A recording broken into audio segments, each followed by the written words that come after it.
दोस्तों अब आते हैं अति लघु उत्तरीय प्रश्न की तरफ। क्वेश्चन पहला है कि जैव प्रक्रम किसे कहते हैं। वेरी वेरी इंपॉर्टेंट क्वेश्चन है अति लघु उत्तरीय के प्रश्न के लिए। तो पहला सवाल का जवाब इस प्रकार लिखे, वे सारी क्रियाएं जिनके द्वारा जीवों का अनुरक्षण यानी कि पालन पोषण होता है जैव प्रक्रम कहलाती है। तो दोस्तों इस तरह से जो है शॉर्ट क्वेश्चन का यानी कि अति लघु उत्तरीय प्रश्न का आंसर लिखेंगे। दोस्तों अगला क्वेश्चन देखते हैं। बहुकोशिकीय जीवों में ऑक्सीजन की आवश्यकता विसरण द्वारा क्यों पूरा नहीं हो पाता है। तो इसका उत्तर हो जाएगा, दोस्तों सवाल हम अपने वीडियो में ज़रूर उतार रहे हैं।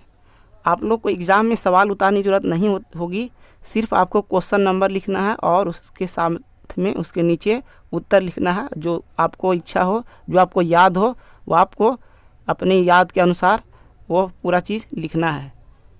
तो चलिए इसका जवाब लिखते हैं।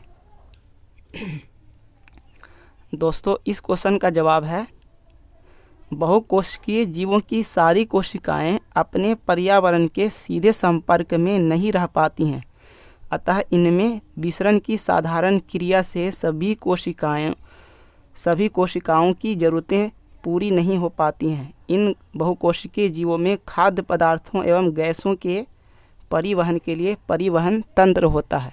तो इस क्वेश्चन में यही है।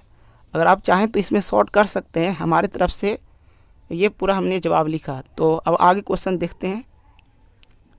जीवों में पोषण की प्रमुख दो विधियां कौन सी है। तो इसका जवाब होगा, दोस्तों जीवों में पोषण मुख्यतः दो विधियों द्वारा होता है। पहला हो गया स्वपोषण और दूसरा परपोषण। ये जो दूसरा लाइन में लिखे हैं परपोषण, इस परपोषण को हम यहाँ पर भी पॉइंट टू करके परपोषण ऐसे भी लिख सकते हैं, स्वपोषण परपोषण। तो अब देखते हैं अगला क्वेश्चन। दोस्तों अगला क्वेश्चन है, हरे पौधों में किस प्रकार का पोषण होता है। तो इसका उत्तर हो गया, सभी हरे पौधे स्वपोषी होते हैं, ये अपना भोजन स्वयं बनाते हैं। तो कितना सीधा सा साधारण सा जवाब है। अगला क्वेश्चन, जंतुओं में पोषण की कौन सी विधि पाई जाती है। तो इसका उत्तर है, जंतु परपोषी होते हैं, ये भोजन के लिए पूर्ण रूप से अन्य जीवों पर निर्भर होते हैं। तो इस प्रकार इसका आंसर होगा आसान भाषा में। 3 प्रकार की परपोषण विधियों के नाम लिखें। तो इसका जवाब होगा, पहले ही बोल दिया 3 प्रकार की परपोषण विधियों के नाम लिखें। तो इसका उत्तर हुआ मृतजीवी पोषण, परजीवी पोषण और प्राणी संपोषण। तो इस तरह इसका जवाब लिखेंगे। अगला क्वेश्चन है, संपूर्ण प्रकाश संश्लेषण की प्रक्रिया का रासायनिक समीकरण लिखना है। तो इसका जवाब कैसे लिखेंगे। इसका जवाब हो जाएगा, संपूर्ण प्रकाश संश्लेषण की प्रक्रिया को हम निम्नलिखित रासायनिक समीकरण द्वारा व्यक्त करते हैं। 6CO2 यानी कार्बन डाइऑक्साइड का 6 मोलिक्यूल H2O के 12 मोलिक्यूल से यानी H2O के 12 अणु के साथ रिएक्ट करके अभिक्रिया करके सूर्य के प्रकाश में क्लोरोफिल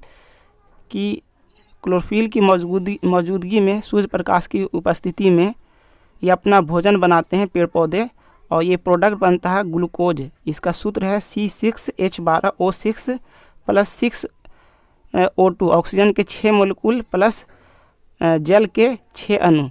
तो जो है ये 6O2 यानी ऑक्सीजन गैस के 6 अणु बाहर वायुमंडल में चले जाते हैं, और जल वाष्प H2O जो पानी का जो है वाष्प वाला जो शक्ल है जल वाष्प, वो भी बाहर रिलीज होता है, और आप पेड़ पौधे अपने बाहर जो है आसपास में जो इसे छोड़ देते हैं, जिसके कारण से पेड़ पौधों की छाया में ठंडक महसूस होती है।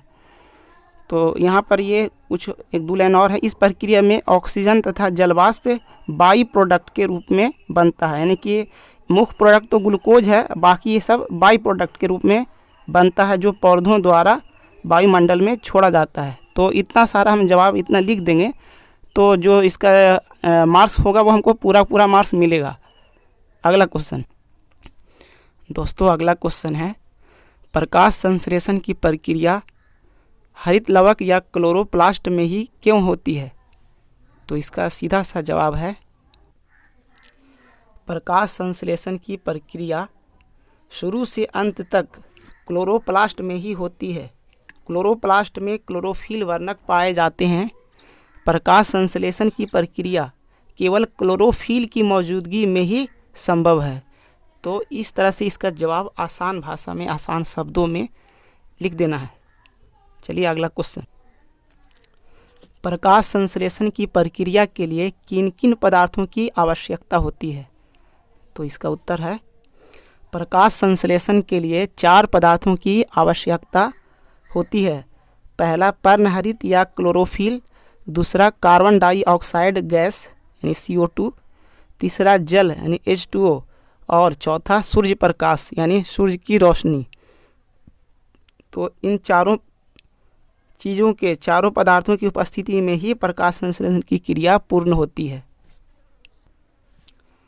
दोस्तों, इस वीडियो का आखिरी क्वेश्चन है, प्रकाश संश्लेषण प्रक्रिया के लिए पौधे CO2 यानी कार्बन डाइऑक्साइड गैस कहाँ से प्राप्त करते हैं? तो इसका आसान सा जवाब है वायुमंडल से, यानी कि पर्यावरण से, बाहर से लेते हैं। तो दोस्तों, इस तरह से हमारा अति लघु उत्तरीय प्रश्न का ये पहला वीडियो जीव विज्ञान का पहला चैप्टर का कंप्लीट हुआ। अभी अगले वीडियो में हम फिर अति लघु उत्तरीय प्रश्न को हम पूरा करेंगे, फिर उसके बाद आगे लघु उत्तरीय प्रश्न का हल करेंगे।